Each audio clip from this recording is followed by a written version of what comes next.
الحمد للہ وحدہ والصلاة والسلام علی من لا نبی بعدہ، اما بعد۔ ناظرین کرام، السلام علیکم۔ پروگرام آثار قیامت کے ساتھ عامر لیاقت حسین حاضر خدمت ہے۔ گزشتہ پروگرام میں جہاں گفتگو ختم ہوئی تھی وہاں دھوئیں کا ذکر تھا، اور وہ دھواں کیسے اٹھے گا، کہاں سے آئے گا، یہیں سے گفتگو کا آغاز کرتے ہیں۔ سورہ دخان میں ارشاد ہوتا ہے، آیات 10 تا 11، سو تو انتظار کر اس دن کا کہ لائے آسمان دھواں، جو گھیر لے لوگوں کو، یہ ہے عذاب دردناک۔ قرآن اور سنت کی روشنی میں ناظرین کرام یہ امر واضح ہے کہ دھواں قرب قیامت کی بڑی نشانیوں میں سے ایک ہے۔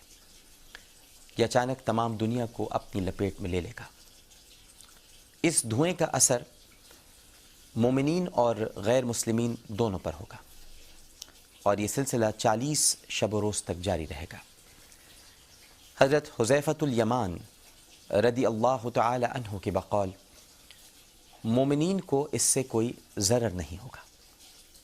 صحیح مسلم میں حضرت واصلہ رضی اللہ تعالی عنہ فرماتے ہیں کہ میں نے نبی کریم صلی اللہ علیہ وآلہ وسلم کو یہ فرماتے ہوئے سنا ہے کہ جب تک 10 نشانیاں ظاہر نہ ہوں گی قیامت نہ آئے گی۔ ان 10 نشانیوں میں سے ایک دھوئیں کا اٹھنا بھی ہے۔ امام ابو داؤد لکھتے ہیں کہ یہ ایک خاص دھواں ہے جو قیامت سے قبل ظاہر ہوگا اور لوگوں پر چھا جائے گا۔ اس سے مومنین کو تو زکام محسوس ہوگا، مگر کفار کے سر ایسے ہو جائیں گے جیسے انہیں آگ پر بھون دیا گیا ہو۔ اب اس دھوئیں کے ظہور پر علماء کرام کا کیا موقف ہے ناظرین؟ پہلے تو ہمیں یہ سوچنا ہوگا اور جاننا ہوگا کہ دھوئیں سے کیا مراد ہے۔ اس میں بزرگوں کے 2 قول ہیں۔ حضرت عبداللہ ابن عباس رضی اللہ تعالی عنہ یہ فرماتے ہیں کہ قیامت کے قریب ایک دھواں اٹھے گا جو تمام لوگوں کو گھیر لے گا۔ نیک آدمی کو اس کا اثر خفیف پہنچے گا جس سے زکام سا ہو جائے گا، مگر یہ دھواں کافر اور منافق کے دماغ میں گھس کر اسے بے ہوش کر دے گا۔ حضرت عبداللہ ابن مسعود رضی اللہ تعالی عنہ پورے وثوق کے ساتھ دعویٰ کرتے ہیں کہ اس آیت سے مراد وہ دھواں نہیں جو علامات قیامت میں سے ہے، بلکہ دخان کے عمومی معنی دھوئیں کے ہیں، لیکن یہاں جس دھوئیں کا ذکر ہے اس سے قحط اور خشک سالی مراد لی گئی ہے۔ جب قریش مکہ کی ممانعت حد سے بڑھ گئی تو حضرت صلی اللہ علیہ وآلہ وسلم نے اللہ سے دعا کی کہ حضرت یوسف علیہ السلام کے قحط جیسے ایک قحط سے میری مدد فرما۔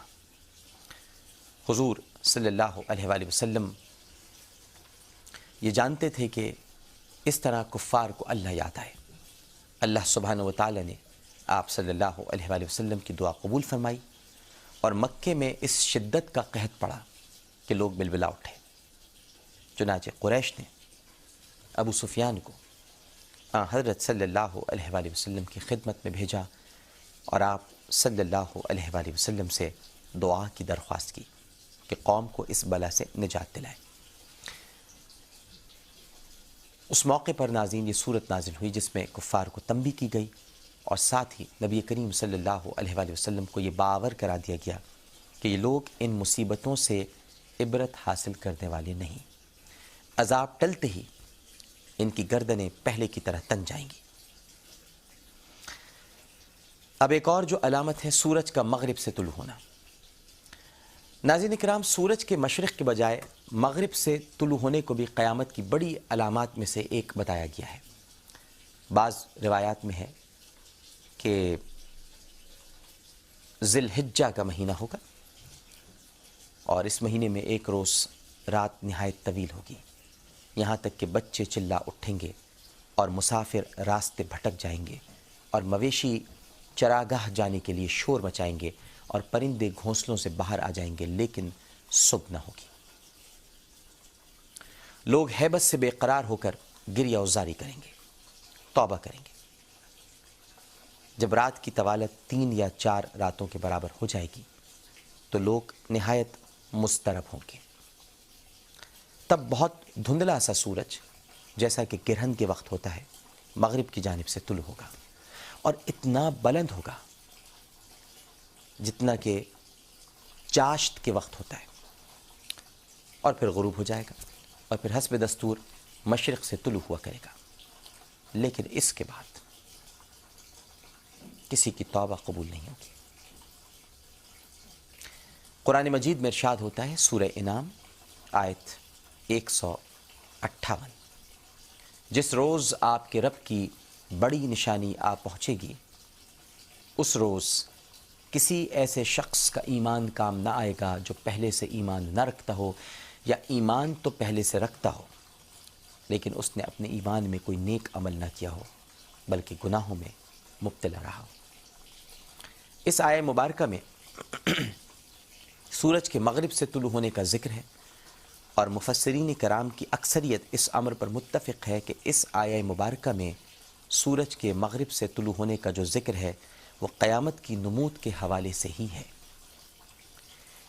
صحیح مسلم میں حضرت ابو ہریرہ رضی اللہ تعالی عنہ بیان کرتے ہیں کہ نبی کریم صلی اللہ علیہ وآلہ وسلم نے ارشاد فرمایا، قیامت کی ان 6 نشانیوں کے ظاہر ہونے سے پہلے اعمال صالحہ کی طرف پیش قدمی کر لو، یعنی دھواں، دجال، دابت الارض، مغرب سے طلوع آفتاب، فتنہ عام اور فتنہ خاص، یعنی وہ فتنہ جو تم میں سے کسی کے ساتھ مخصوص ہو۔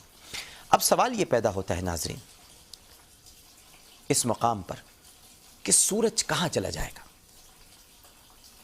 صحیح مسلم میں حضرت ابو ذر غفاری رضی اللہ تعالی عنہ کہتے ہیں کہ نبی کریم صلی اللہ علیہ وآلہ وسلم نے ارشاد فرمایا، آفتاب جب غروب ہوتا ہے تجھ کو معلوم ہے یہ کہاں جاتا ہے؟ میں نے عرض کیا، اللہ اور اس کا رسول صلی اللہ علیہ وآلہ وسلم ہی بہتر جانتے ہیں۔ فرمایا، وہ جاتا ہے یہاں تک کہ عرش کے نیچے پہنچ کر سجدہ کرتا ہے، پھر اللہ رب العزت کے حضور میں حاضری کی اجازت چاہتا ہے، اس کو اجازت دے دی جاتی ہے اور حکم دیا جاتا ہے کہ مشرق کی طرف جائے اور وہاں سے طلوع کرے، اور قریب ہے وہ وقت کہ وہ سجدہ کرے گا اور اس کا سجدہ قبول نہ کیا جائے گا، اور حاضری اور طلوع کی اجازت چاہے گا اور اجازت نہیں دی جائے گی، اور یہ حکم دیا جائے گا کہ جس طرف سے آیا ہے ادھر ہی واپس جا اور ادھر ہی سے طلوع ہو، چنانچہ وہ مغرب سے طلوع کرے گا۔ بعض کتب میں یہی حدیث مبارکہ اس اضافے کے ساتھ بیان کی گئی ہے کہ پھر نبی کریم صلی اللہ علیہ وآلہ وسلم نے حضرت ابو ذر غفاری رضی اللہ تعالی عنہ سے فرمایا، تمہیں معلوم ہے کہ ایسا کب ہوگا؟ یہ اس وقت ہوگا جب کسی شخص کو اس کا ایمان لانا نفع نہ دے گا جب تک کہ وہ پہلے سے ایمان نہ لایا ہو۔ مومن اس رات عبادت و مغفرت میں مشغول رہیں گے جب تک کہ سورج مغرب سے طلوع نہ ہو جائے۔